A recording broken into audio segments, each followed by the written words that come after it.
विधायक दिलीप सिंह रावत जी आज हमारे साथ बातचीत के लिए हमारे साथ मौजूद हैं। सर, बहुत स्वागत है आपका ऑनबिल टीवी में। सर, किस तरह की आप ये सब तैयारियां भी देखते हैं, क्योंकि केदारनाथ में एक बड़ी जीत आप लोगों ने हासिल भी की है। किसको उसका श्रेय देना चाहेंगे, क्या कहेंगे सर? देखिए, पहले सबसे बड़ा श्रेय तो वहाँ की जनता का है जो लोगों के बहकाने में नहीं गए। और दूसरा चीज़ इसमें स्पष्ट है कि माननीय मुख्यमंत्री की इज्जत दांव पे थी और उन्होंने इसी आधार पे वहाँ काम भी किया, इसलिए इसका श्रेय भी जो है माननीय मुख्यमंत्री जी को जाना चाहिए। ऐसे में क्या लगता है, क्योंकि प्रधानमंत्री जी का लगातार विज़न भी रहता है और केदारनाथ की जनता के लिए भी लगातार उनका एक प्रेम अलग से दिखाई देता है, हालांकि उत्तराखंड से लगाव विशेष रहता है उनका, किस रूप में आप देखते हैं? देखिए, माननीय प्रधानमंत्री जी का तो केदारनाथ के साथ आज से नहीं बल्कि प्रधानमंत्री बनने से पहले से बड़ा लगाव है और वो उनको अपने इष्ट के रूप में उनको पूछते रहते हैं और बार बार वो हर साल मैं समझ से इतिहास है कि इतनी बार जो है कोई प्रधानमंत्री कभी नहीं आया होगा, इसलिए उनका तो इसके ऊपर उनका आस्था है ही।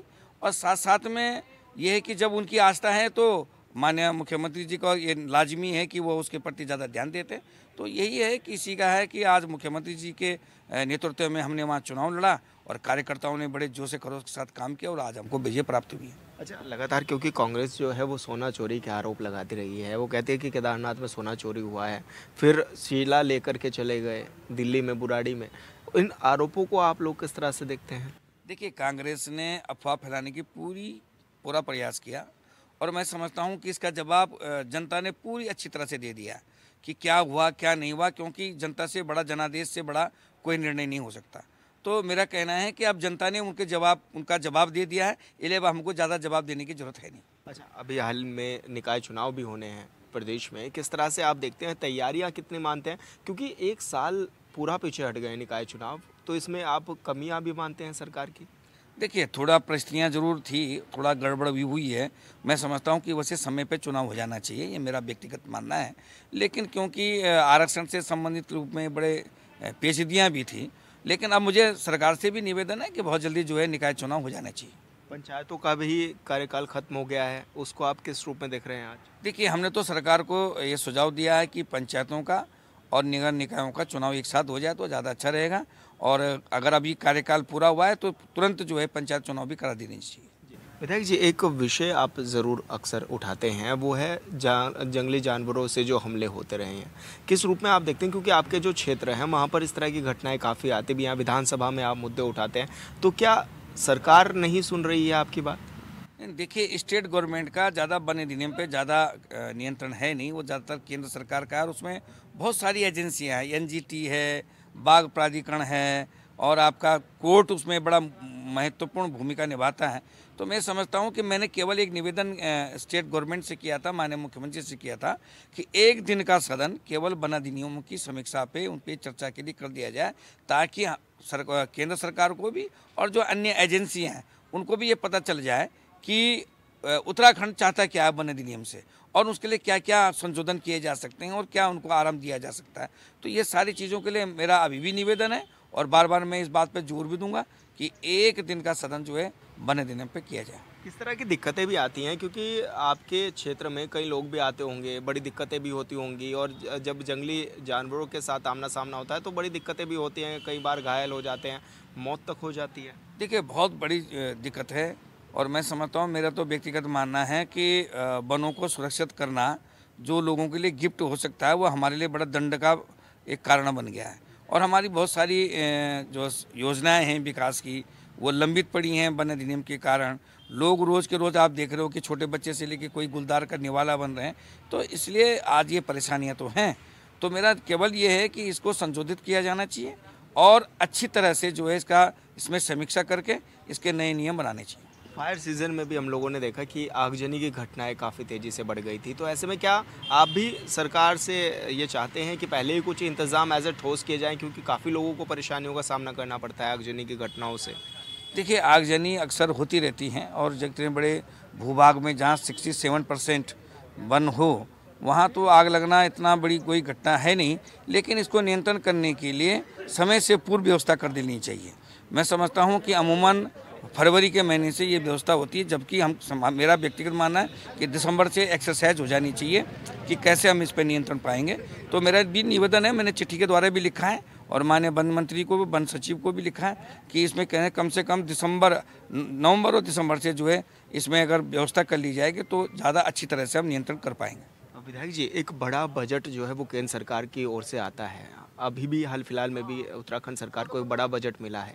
किस रूप में आप इस बजट को देखते हैं और इस बजट से कितना फ़ायदा उत्तराखंड को होता है?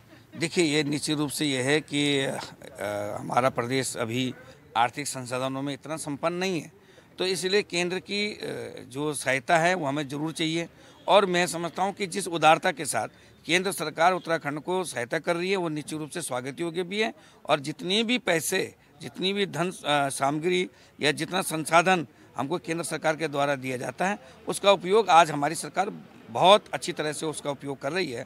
तो मेरा ये है कि अगर केंद्र सरकार वास्तव में अगर दुर्भाग्य से कभी ना देगी तो वास्तव में प्रदेश के लिए भारी संकट आएगा। तो इसलिए हमारा व्यक्तिगत मानना है कि सरकार को अपने संसाधन भी जुटाने चाहिए, लेकिन केंद्र सरकार की सहायता बहुत ज़रूरी है। विधायक जी, एक प्रकरण हम ये भी देखते हैं कि चाहे उत्तरकाशी की मस्जिद की बात हो या फिर अवैध अतिक्रमण की, अक्सर आप लोग उन पर बुलडोजर तो चलवाते हैं, लेकिन क्या माने किस तरह से ये ताकतें हावी भी हैं और किस रूप में आप इन सब चीज़ों को देखते भी? देखिए, मैं समझता हूं कि उत्तराखंड एक देवभूमि है और विशेषकर भाजपा के लिए और विशेषकर जो राष्ट्रवादी विचारधारा के लोग हैं उनके लिए एक आइडियल प्रदेश है। तो मैं समझता हूं कि चाहे वो कोई भी घटना हो, चाहे उत्तरकाशी की है, चाहे हल्द्वानी की, चाहे कोई भी है, ये निश्चित रूप से एक से धीरे धीरे दीमक की तरह हमको चाट रहा है कि बाहर के लोग यहाँ पर आके विभिन्न माध्यमों से जो है हमारे जो संस्कृति है, हमारी जो भौगोलिक परिस्थितियाँ हैं उसको प्रभावित कर रहे हैं।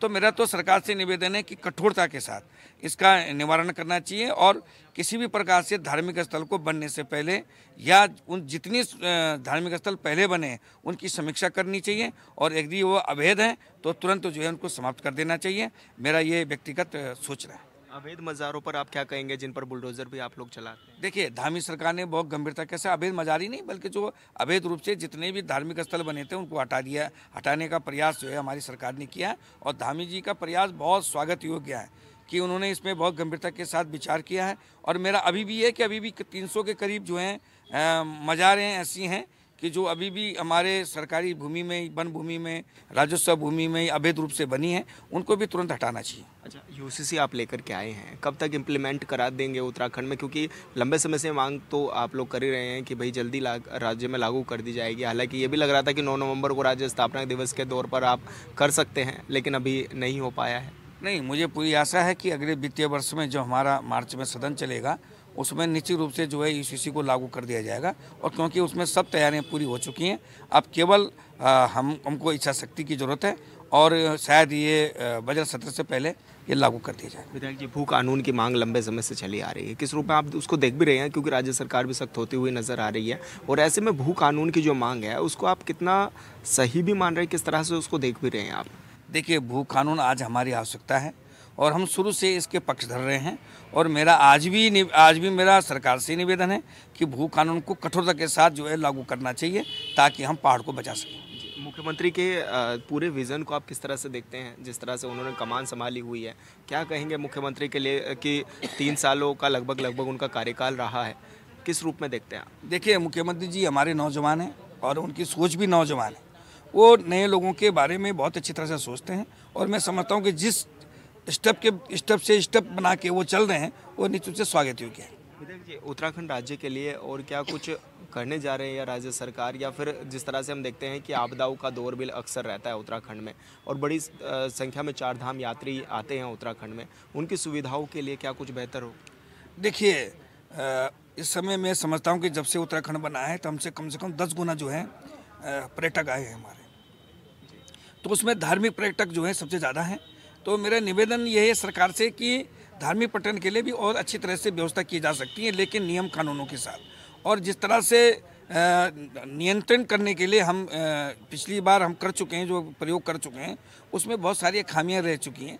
तो हमको ये है कि उन खामियों को भी दूर करने के लिए हमें दोबारा से समीक्षा करनी चाहिए। विधायक जी, बस अंतिम सवाल मेरा ये है कि जिस तरह से महिला अपराध उत्तराखंड में बढ़े हैं, उनको नियंत्रण करने के लिए किस तरह से राज्य सरकार कदम भी उठा रही है? क्योंकि उत्तराखंड पर्वतीय राज्यों में पहले स्थान पर है जहाँ पर महिला अपराध बहुत तेज़ी से बढ़े हैं। देखिए, महिलाओं के ऊपर जो अपराध हो रहे हैं वो निश्चित रूप से खैर उत्तराखंड में बहुत न्यूनतम है, लेकिन जितने भी हैं उन पर नियंत्रण करने के लिए हमारी पुलिस को और भी सक्रियता के साथ और जागरूकता करनी चाहिए, और आम जनता को भी, आम महिलाओं को भी, हमारी जो बहनें हैं, बेटियां हैं, उनको भी, क्योंकि इसमें एक लव जिहाद भी एक बहुत बड़ा अपराध का कारण बन रहा है, उन पर भी नियंत्रण करने के लिए सरकार को गंभीरता के साथ कार्य करनी चाहिए और कर भी रही है। विधायक खजान दास जी आज हमारे साथ मौजूद हैं बातचीत के लिए। सर, केदारनाथ में एक बड़ी जीत आप लोगों ने हासिल की है। आप लोग भी लगातार तत्परता दिखाते हुए नजर आए थे और आपने पहले ही कहा था कि 5,000 मतों से जीतेंगे। आपका आकलन बिल्कुल सटीक रहा। किस रूप में देख रहे हैं और इस विजय श्री को किसको समर्पित करेंगे आप? किसका? देखिए, केदारनाथ का उपचुनाव भारतीय जनता पार्टी भारी बहुमत के साथ जीत गई है और पहले ही बताया था कि 5,000 से अधिक वोटों से हम जीतेंगे, और वो आंकलन करीब करीब ठीक बैठा है। और ये श्रेय वहाँ के स्थानीय जनता को जाता है, केदारनाथ की जनता को जाता है, और हमारे माननीय प्रधानमंत्री जी के कार्य को दर्शाता है। और माननीय मुख्यमंत्री जी ने जितने भी घोषणाएं केदारनाथ विधानसभा में की है और उसको जो मूर्त रूप उन्होंने दिया, धरातल में उतारने का जो काम किया, ये मुख्यमंत्री जी को भी जाता है। तो इसलिए केदारनाथ का उपचुनाव जीतना हम सबके लिए एक खुशी का बात दोहराती है। तो खुशी इस समय हमको अपार है, क्योंकि केदारनाथ चुनाव में नज़र सभी की लगी थी, पूरा देश देख रहा था इस चुनाव को। और जैसा विपक्ष ने तरह तरह के हथकंडे वहाँ अपनाए और तरह तरह के आरोप भी लगाए सरकार पर, उन आरोपों को वोटर्स ने खारिज किया। और केदारनाथ की जनता का मैं दिल की गहराई से बहुत बहुत धन्यवाद ज्ञापित करना चाहूँगा। विधायक जी, हम लोगों ने भी देखा कि एक बार जिस तरह से विपक्ष ने लगातार सवाल भी उठाए, चाहे वो सोना चोरी के हों या फिर कि दिल्ली के बुराड़ी में शीला लेकर के चले गए, इस तरह के कई तरह के गंभीर आरोप लगाए। किस रूप में आप उन आरोपों को भी देख रहे हैं और क्या कहेंगे कि जनता ने सिरे से नकार दिया उन आरोप? देखिए, वहाँ पर जिस प्रकार के आरोप और जो एक हथकंडा अपनाने का कोशिश किया है विपक्ष ने, उन्होंने कहा कि केदारनाथ की शीला मुख्यमंत्री जी ने दिल्ली ले गई है, यहाँ तक कहा कि यात्रा को डाइवर्ट किया गया है, और सोना लेकर के जो है चोरी हुआ, सोना गायब हुआ, इस प्रकार का बहुत ही ऐसे आरोप लगाए। और जितने भी उसमें उनके ऊपर जितने हथकंडे थे वो सारे अपनाने की कोशिश की, किंतु उसमें हमारे मुख्यमंत्री जी खरे उतर के सामने आए और उन्होंने इन आरोपों का खंडन करते हुए केदारनाथ की जनता का जो आश्वासन उनको देना था और अपना जो उन्होंने जो इस विषय को लेकर के अपना पक्ष रख रहा था, वो पक्ष जनता ने माना, और इसी के निमित्त भारतीय जनता पार्टी के पक्ष में केदारनाथ की जनता ने वोट किया है। और देश के प्रधानमंत्री जी का जिस तरह से कुल मिलाकर के अगर उनको देखा जाए तो जो रुझान उनका केदारनाथ के लिए विशेष लेकर के, जब वो मुख्यमंत्री भी थे तो उस मुख्यमंत्री काल में भी केदारनाथ के लिए जो उन्होंने किया है वो कोई कर नहीं सकता है। और आज भी वो आज केदारनाथ को एक इष्ट देव के माध्यम से मानते भी हैं, जानते भी हैं और समझते भी हैं और काम भी करते हैं। तो इसलिए ये आस्था का प्रतीक है और इस सीट को जीतना हम सबके लिए बड़ी गर्व की बात है। विधायक जी, अब आगामी निकाय चुनाव भी होने हैं, किस तरह की तैयारियां भी हैं? क्योंकि लगातार देखा भी जा रहा है कि बैठकों का दौर भी जारी हो गया है, चाहे वो बीजेपी में हो या फिर कांग्रेस में हो, लगातार दोनों ही पार्टियां जोर लगाते हुए नजर आ रही हैं। किस रूप में आप देख भी रहे हो? तैयारियां माने तो किस तरह की तैयारियां भी गतिमान हैं? देखिए, भारतीय जनता पार्टी पूरी तैयारी में रहती है, चाहे चुनाव छोटा हो चाहे बड़ा चुनाव हो। इसमें कार्यकर्ताओं को तेजधार हमारा संगठन देते रहता है समय समय पर। इसलिए अभी नगर इकाई चुनाव और पंचायत चुनाव भी होने वाले हैं। इसके तहत हम जनता के बीच में जाएंगे और जो हमारी तैयारी है वो बूथ स्तर से लेकर के मंडल स्तर और मंडल स्तर से लेकर के जिला स्तर तक पूरी तरह से टीम हमारी गठित है। और इस के तहत हम इस चुनाव को भारी मतों से जीतेंगे और भारतीय जनता पार्टी की जो हमारी जो सरकार अभी नगर निगम की हो, नगर पालिका परिषद की हो, नगर पंचायत की हो, ग्राम पंचायतें हो, क्षेत्र पंचायत हो, जिला पंचायतें हो, ये सब भारतीय जनता पार्टी जीतने वाली है। विधायक जी, क्या माने कब तक निकाय चुनाव होंगे? क्योंकि लगातार संशय भी बरकरार है और विपक्ष इसको लेकर के लगातार मुद्दा भी बना रहा है कि साल भर हो गया है।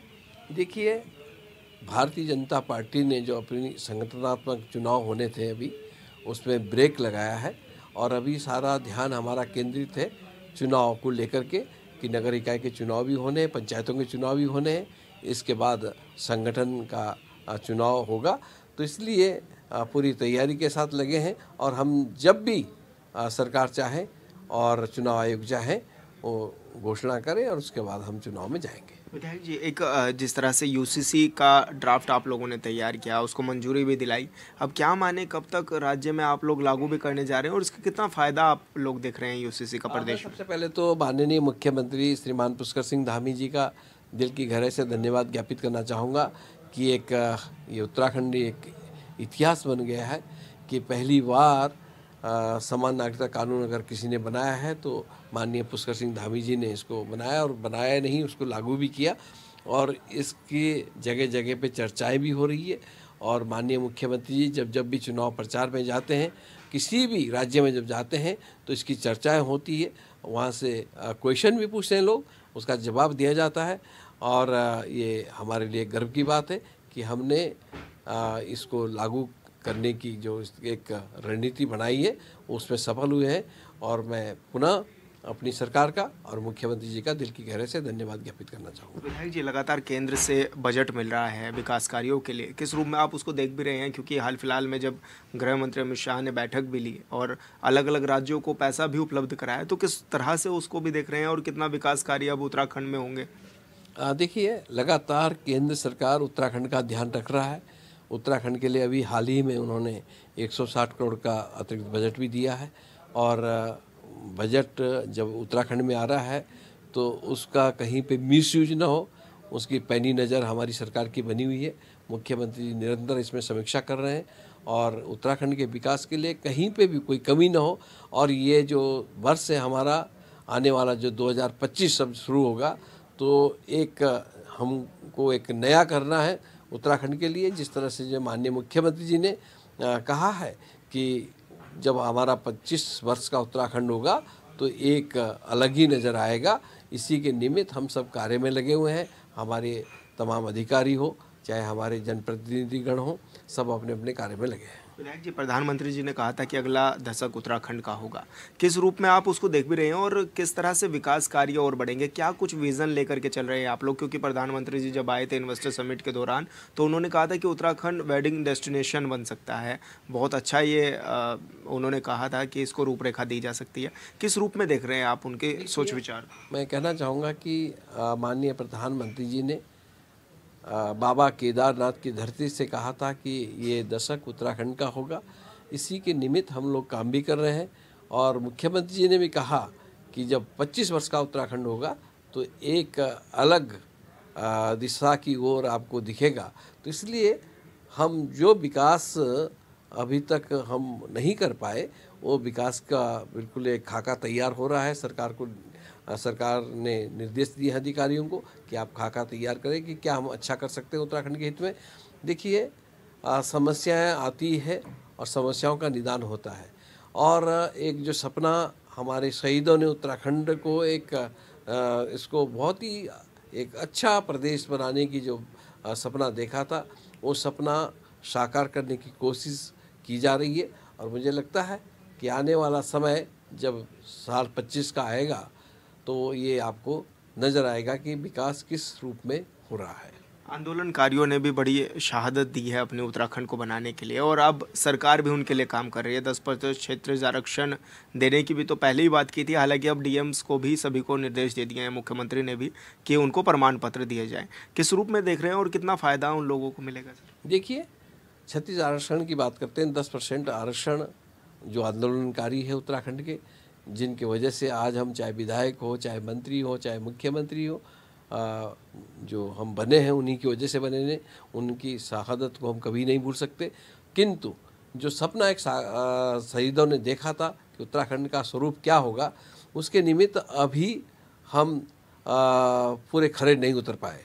इसी के निमित्त हम काम करेंगे और उनके सपनों को हम साकार करेंगे, ये हमारा विश्वास भी है। और माननीय मुख्यमंत्री जी ने जिस तरह का आदेश किया कि 10% क्षत्रिय आरक्षण देने की बात कही है, उसमें पूरी तरह से उसको लागू कर रहे हैं। इसलिए मैं मुख्यमंत्री जी का बहुत बहुत धन्यवाद ज्ञापित करता हूँ। सर, किस तरह से मुख्यमंत्री का पूरा कार्यकाल भी आप देख रहे हैं 3 सालों का, लगभग किस तरह से आप मान भी रहे हैं, क्योंकि कड़े फैसले भी इस दौरान लिए गए और कुछ फैसले ऐसे भी थे जिन पर लगातार विपक्ष ने उंगलियां उठाई।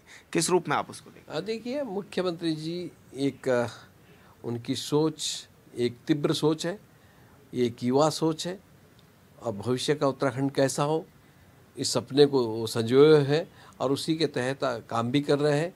और जिस तरह से उन्होंने कहा था कि ये उत्तराखंड भविष्य में आपको एक अलग तरह सा दिखेगा, इसके निमित्त वो काम कर रहे हैं। और कहीं पे भी जो जब डिसीजन लेते हैं, कड़े फैसले भी ले लेते हैं और कभी कभी आलोचनाएं तो होते रहती है। आप कितना भी अच्छा काम करें तो उसकी आलोचनाएं तो विपक्ष कुछ ना कुछ निकालते रहता है, उसके विपक्ष में बोलेगा ही बोलेगा। उनका काम बोलने का है, किंतु हमारा काम करने का है। हम करके दिखाते हैं और जनता के सपनों को साकार करने की कोशिश करेंगे। विधायक जी, हादसों का दौर भी बढ़ा है उत्तराखंड में, ऐसे में उसको कंट्रोल करने के लिए क्या कुछ पॉलिसी बना रही है सरकार इसको लेकर के? क्योंकि अभी हाल फिलहाल में भी देखा, आप लोगों ने भी देखा कि देहरादून में भी हादसे बढ़े हैं।